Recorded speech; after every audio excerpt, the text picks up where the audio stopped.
स्वागत है आप सबका माइंडस्पेस चैनल पर। मेरा नाम डॉक्टर हरीश बेडेकर है और आज हम डिस्कस करने वाले हैं मानसिक रोग के बारे में।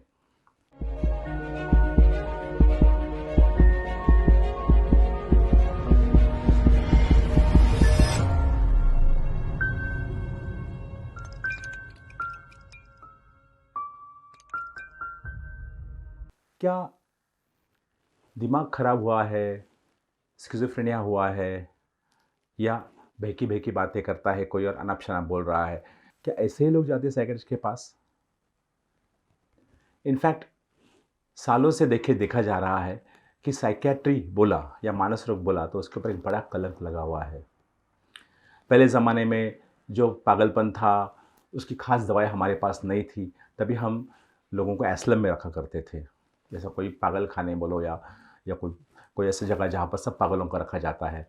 और क्योंकि इतनी अच्छी दवाइयाँ नहीं थी, इसके लिए उसे हम वहाँ रखा पड़ता था उन्हें, और ट्रीटमेंट वहीं पे की जाती थी। लेकिन सिर्फ़ स्किज़ोफ्रेनिया या मानसिक ये बीमारी है, यही साइकियाट्री में नहीं है। बहुत सारी चीज़ें हैं जो साइकियाट्री में आती है और हमारे अंदर बहुत सारा इग्नोरेंस है कि कौन साइकियाट्रिस्ट के पास जा सकता है, किसे जाना चाहिए। इसी के बारे में हम डिस्कस करेंगे आज के सेशन में। मानस रोग बदलते ज़माने के साथ स्ट्रेस बदल गया है, सब कुछ बदल गया है, काम का प्रेशर्स बढ़ गए हैं, मीडिया आ गया है एंड बहुत सारी चीज़ें हो रही है। हर जगह काम का प्रेशर है, उसी में लोगों को स्ट्रेस आना लाजमी है। स्ट्रेस, एंग्जाइटी, फिर उदास लगना, कॉन्फिडेंस कम होना, सर दर्द होना, नेक पेन होना, पैर दर्द होना, एक्सट्रीम वीकनेस लगना और हर चीज़ का कॉन्फिडेंस चला जाना। इस सब के लिए कहाँ पर जाए इंसान? जनरल डॉक्टर के पास जाओगे तो वो आपको बी कॉम्प्लेक्स की दवा देगा, कुछ इंजेक्शन देगा, टेम्पररी आपका थकान शायद दूर हो जाएगी, लेकिन फिर घूम के वही हो जाएगा। हज़ारों लोग हैं जो उदास रहते हैं, थकान में रहते हैं, एंग्जायटी में रहते हैं, प्रेशर में रहते हैं। और गाँव-गाँव में तो जाओगे आप, तो वहाँ पर बहुत सारे लोग डिप्रेशन में जीते हैं, डिप्रेशन में मर भी जाते हैं। उन्हें पता नहीं चलता कि मुझे प्रॉब्लम है और मुझे ट्रीटमेंट की ज़रूरत है। थैंक्स टू मीडिया आजकल बहुत सारे यूट्यूब चैनल्स बोलो या जो भी जॉन चैनल्स पे बहुत सारे लोगों को बहुत सारी जानकारियाँ मिल रही है। बहुत सारे डॉक्टर्स अपने पैथी का प्रोपेगेंडा कर रहे हैं कि क्या होता है, कौन सी बीमारी, हार्ट का बोलो, लंग्स का बोलो या जो भी है। तो इसी हिसाब से साइकियाट्री भी हम सबको जानना ज़रूरी, क्या-क्या आ जाता है साइकियाट्री में, किस-किस को जाना चाहिए साइकियाट्रिस्ट के पास और क्यों जाना चाहिए। तो क्या आता है साइकियाट्री में? बहुत सारे हर प्रकार का चिंता रोग, जैसे कि पैनिक डिसऑर्डर है जिसमें धड़कन बेचैनी घबराहट होती है वो है, एंग्जायटी है, जनरलाइज़ एंग्जायटी है, डिप्रेशन है, बाइपोलर डिसऑर्डर है। ये सब हम विस्तार में बाद में देखेंगे क्या है ये सब। लेकिन जो इंसान को कोई प्रॉब्लम है, अगर कोई भी प्रॉब्लम है, स्ट्रेस हो, डिप्रेशन हो, और वो उसके रूटीन लाइफ में, उसके कार्यक्षमता में, उसके काम में, उसके रिलेशनशिप में, सब में अगर दिक्कतें ला रहा है, तो उसे एड्रेस करने की ज़रूरत है, उसे ट्रीटमेंट करने की ज़रूरत है। आमतौर पर थोड़ा बहुत टेंशन, थोड़ा बहुत स्ट्रेस हम सबको होता है, लेकिन अगर ये स्ट्रेस 2-3 महीने से ज़्यादा है और जिसकी वजह से आपका हर एरिया सफ़र हो रहा है, रिलेशन सफ़र हो रहा है, चिड़चिड़ापन हो रहा है, गुस्सा आ रहा है, आपका काम पे ध्यान नहीं लग रहा है, फोकस जा रहा है, तो इट नीड्स ट्रीटमेंट, क्योंकि हम अफोर्ड नहीं कर सकते ये सब चीज़ें।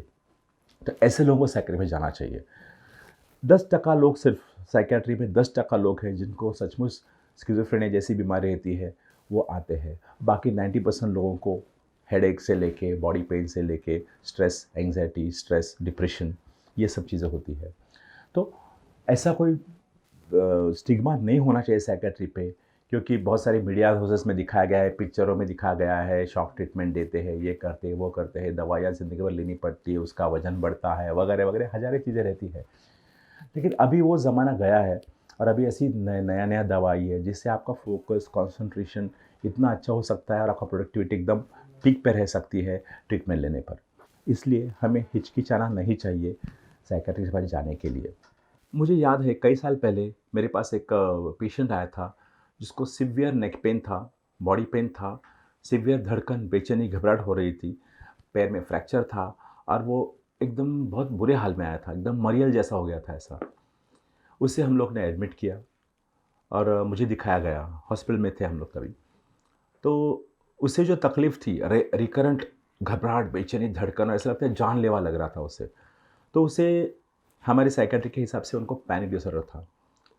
तो उसे मुझे पता चला, उसके बाद मैंने दवा चालू की, धीरे-धीरे पेशेंट अच्छा होने लगा और इतना अच्छा हुआ कि पूछो मत। काम-धाम करने लगा, सब कुछ करने लगा। वो अभी भी मुझे याद करता है, बोलता है आपने मेरी लाइफ़ बदल दी। हालाँकि सब लोग ने आशा छोड़ दी कि ये ज़िंदा भी रहेगा कि नहीं। तो ये छोटी-सी बात है लेकिन बहुत मायने रखती है कि ये डायग्नोसिस क्या हुआ है उसका, उसका ट्रीटमेंट क्या हो गया कि नहीं हो गया। अगर वो ऐसे रहे तो शायद ऐसे ही मर-मर के जीता था।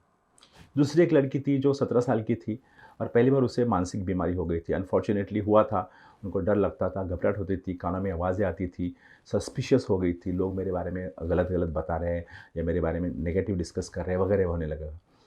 उस दौरान नया-नया प्रैक्टिस में था मैं, तो मेरा फ़र्ज़ था, तो मैंने उनकी मम्मी को बोला कि इनको मानसिक बीमारी है और इनकी ज़िंदगी बहुत सालों तक दवा चलेगी। उन्हें बहुत गुस्सा आया और ट्रीटमेंट उसने नहीं ली और चली गई। बाद में पता चला कि उस लड़की 6 महीने के बाद कि उसे बहुत ज़्यादा तकलीफ़ हुई, वो बहुत वायलेंट हो गई थी और फिर उसे बड़े अस्पताल में भर्ती करना पड़ा। तो कोई नहीं चाहता कि हमारी लड़की को मानसिक बीमारी हो या हमारे किसी अपनों को कुछ हो, लेकिन हमें जानना चाहिए कि जो जहाँ ज़रूरी है ट्रीटमेंट, वो वहाँ करना अहम हो जाता है, इम्पोर्टेंट हो जाता है।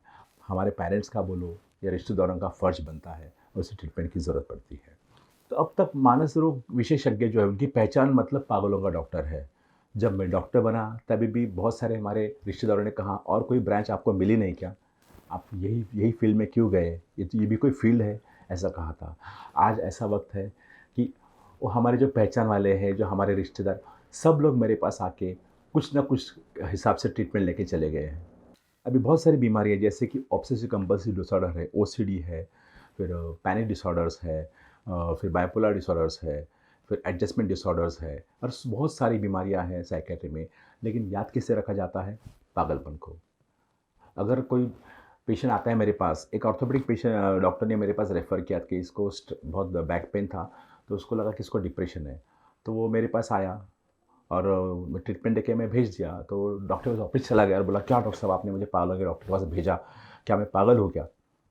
हालाँकि उसको सिर्फ़ सोमैटाइज़ेशन डिसऑर्डर था, बॉडी पेन का डिसऑर्डर था, जो स्ट्रेस के कारण था। तो ऐसा भी होता है।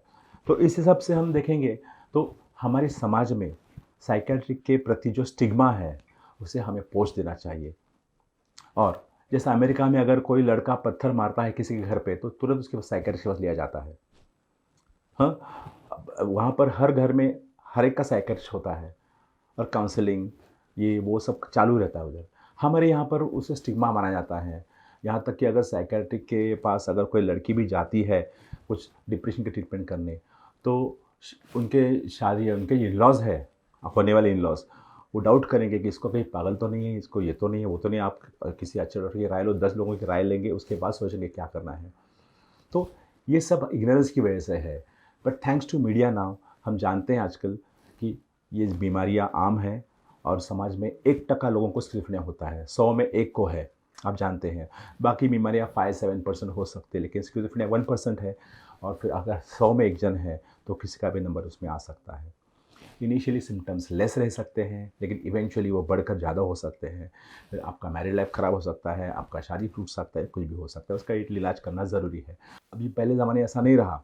लोग दवा लेके अच्छी ज़िंदगी बसर कर सकते हैं, समाज में रह सकते हैं, काम-धाम करके अपना गुज़ारा बसर कर सकते हैं। तो क्या-क्या लक्षण है, क्या-क्या लक्षण है जिसके लिए हमें साइकियाट्रिस्ट में जाने की ज़रूरत है? हो सकता है आपका फैमिली फिजिशियन आपकी मदद करे इसमें कहाँ पर जाना चाहिए, किस चीज़ के लिए जाना है। लेकिन बहुत बार ज़रूरत से ज़्यादा गुस्सा आना, पढ़ाई में ध्यान नहीं लगना, पढ़ाई का मतलब तुम्हारा ग्रेड्स कम आ रहे हैं किसी वजह से, it can be stress because of कुछ भी हो सकता है, घर का स्ट्रेस हो सकता है, फाइनेंशियल स्ट्रेस हो सकता है या विदाउट रीज़न हो सकता है बहुत बार। डिप्रेशन की भी चीज़ें रहती हैं, फिर सोशल एंग्जायटी रहती है, स्टेज पर खड़ा रह के बात करने को नहीं आता है मुझे, मेरा प्रोग्राम है लेकिन मेरा घबराहट हो रही है, ये चीज़ें भी साइकियाट्री में आती है, इसका इलाज किया जाता है। फिर आम जीवन में छोटी-मोटी जो समस्या आती है, जिसमें से हम बाहर नहीं निकल सकते, वो भी साइकियाट्री में आ जाता है। इसके अलावा आत्मविश्वास की कमी होना, लोगों से डरना, लोगों को बात करने के लिए डर लगना, अपने आप को इन्फीरियर समझना, इन्फीरियरिटी कॉम्प्लेक्स आना, ये सारी चीज़ें को भी ठीक किया जा सकता है।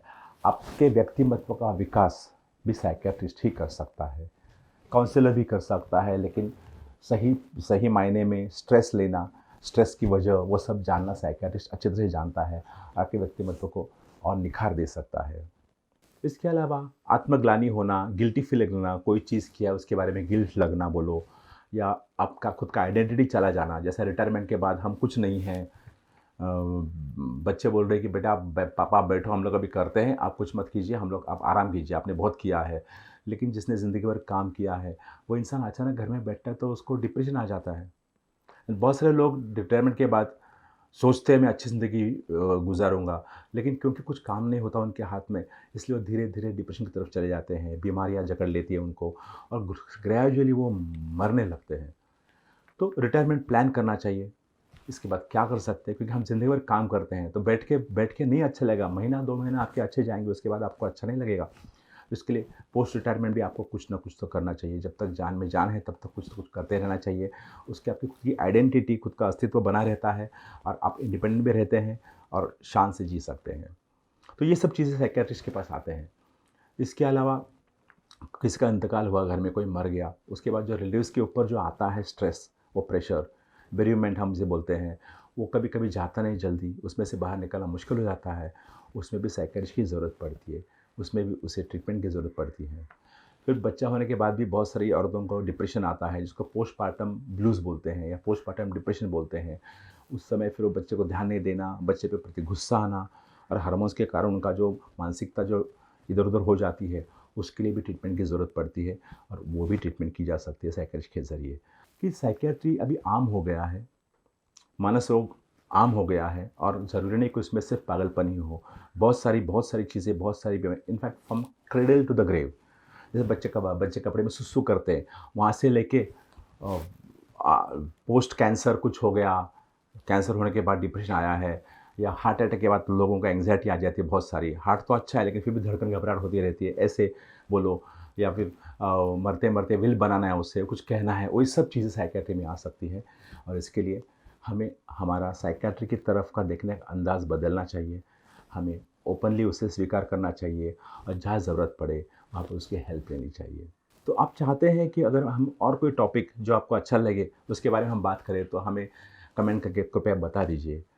आपको अगर में हमारा चैनल अच्छा लगे तो उसे लाइक कीजिए, शेयर कीजिए, सब्सक्राइब कीजिए। Thank you very much.